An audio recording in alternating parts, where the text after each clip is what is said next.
Coming to you from Eros Park Windhoek, this is your Tuesday edition of Primetime News.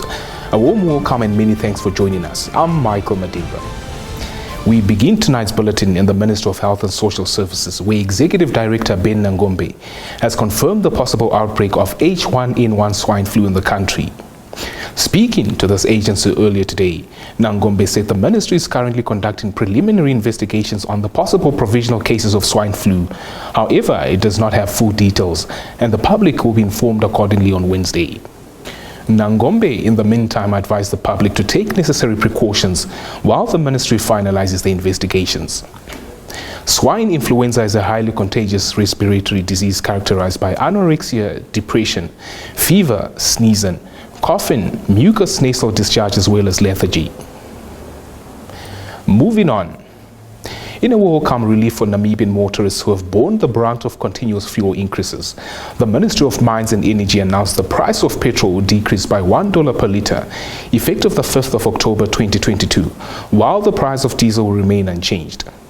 More from this report compiled by Linia Dishena. A statement issued on Monday by the ministry said petrol will cost $20.03 per litre, while diesel will remain unchanged at $22.12 per litre. It said that the ministry recorded a combination of a high over-recovery of 234 cents per litre on petrol and a low under-recovery of 33 cents on diesel per litre. The ministry also resolved to reinstate the road user charges and the motor vehicle accident fund levy back to their original levels, while the National Petroleum Corporation of Namibia levy will remain at its current level until further notice. The statement also indicated that the exchange rate figures for the period 1st to 23rd September showed that the Namibian dollar has depreciated against the US dollar at 17 Namibian dollars 45 cents per US dollar as compared to 16 Namibian dollars 69 cents per US dollar at the end of August. Switching our attention to the Kavango East region, where the Sauyemwa Combined School in Rundu was renamed to Ruben Makaranga Combined School, who pioneered the first school in that informal settlement in 1935. Sawi Alsiko, our correspondent from that region, breaks down the history for us. The acting principal of the school, Paul Malembo, told Nampa on Monday the decision to have the school remain started in 2017. Malembo said Makaranga started a small school close to the river after his biological children were suspended for late coming from a missionary school that was in Mupini village, some 15 kilometers west of Rundu. He said the school grew in leaps and bounds as more children enrolled and were then shifted to where it is located today. Makaranga died in October 1957. Switching on to continental news. Gabon, which holds the presidency of the UN Security Council for the month of October, on Monday noted the Council's monthly program of work will feature two signature events, namely one on peace and security in Africa and another on climate and security in Africa. Michael Xavier Bianc, permanent representative of Gabon to the United Nations and president of the council, told reporters at a press conference at the UN headquarters in New York that his country plans to hold the first signature event, a debate on peace and security in Africa, themed strengthening the fight against the financing of armed groups and terrorists through the illicit trafficking of natural resources this week on Thursday. Gabon's president, Ali Bongo Ondimba, is expected to chair the meeting.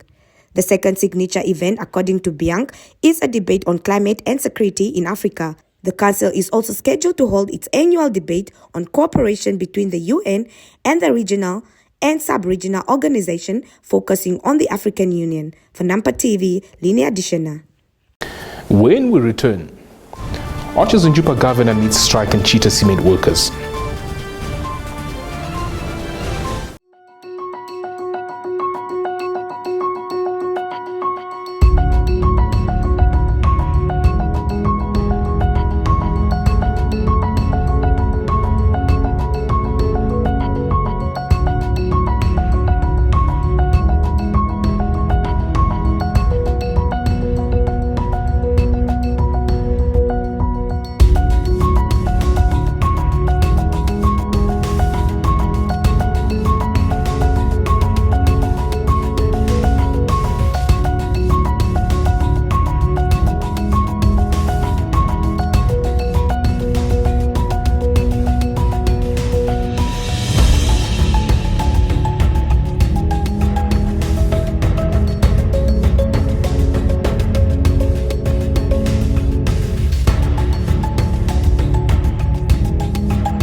Welcome to Primetime Biz, where we break down everything business and economics. Otjiwarongo Governor James Wirikwa, accompanied by Regional Council Chairperson Malane Bakira, on Monday afternoon held a meeting with the striking workers of Chita Cement Factory at Otjiwarongo. Our correspondent in that region was at the meeting and filed this report.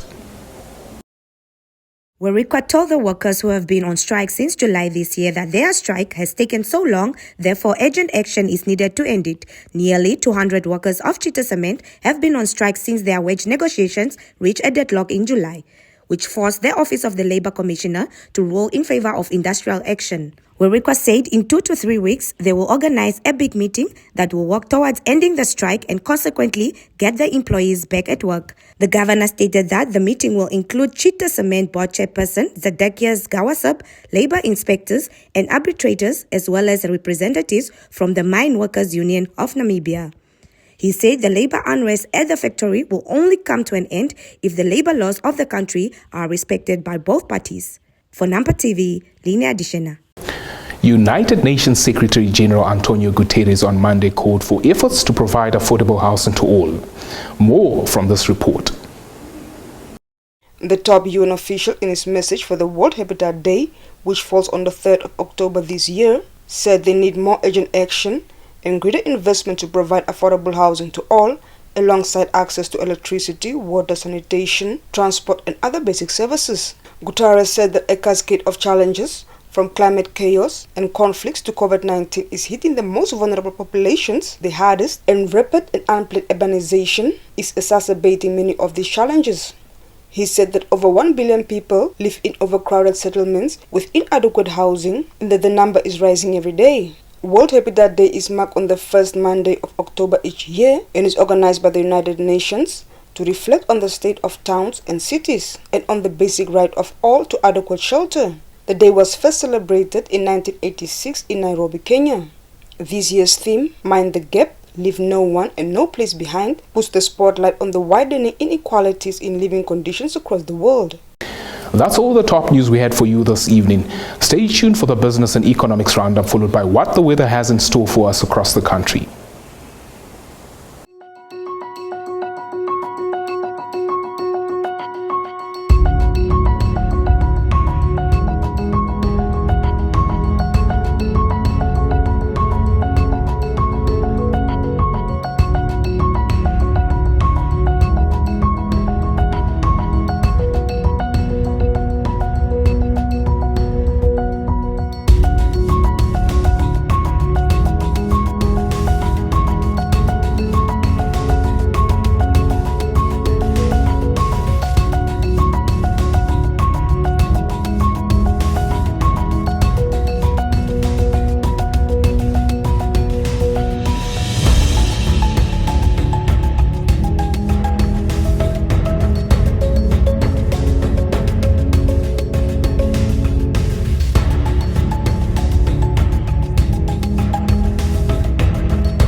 Welcome to Sport Planet. We commence locally. Namibia Electronic Sports Association announced Monday it had secured a place at the Southern Africa Region Esports Championship to take place in Lilongwe, Malawi. The games will include esports as a demonstration title for the first time. The association will select its representatives following qualifiers that will be held on the 8th of October in the capital. On to a rather shocking development in the world of football. An independent investigation into allegations of misconduct in U.S. women's soccer released Monday found systemic abuse and sexual misconduct by coaches. The probe by former acting U.S. Attorney General Sally Yates and the King and Spalding law firm uncovered verbal and emotional abuse and sexual misconduct, including a pattern of sexually charged comments, unwanted sexual advances, as well as touching and coercive sexual intercourse. The 172-page report included interviews with more than 200 National Women's Soccer League players, many of them members of U.S. national teams, and detailed patterns of abuse from team coaches, manipulation and tirades, plus retaliation for those who complained. We will bring you more details on this developing story. Stand by for your sports roundup.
With the sports news, we've come to the end of tonight's primetime news. Many thanks for watching. Do make a date with us tomorrow for the midweek edition. From myself, Michael Madimba, and the entire production crew, it's good night.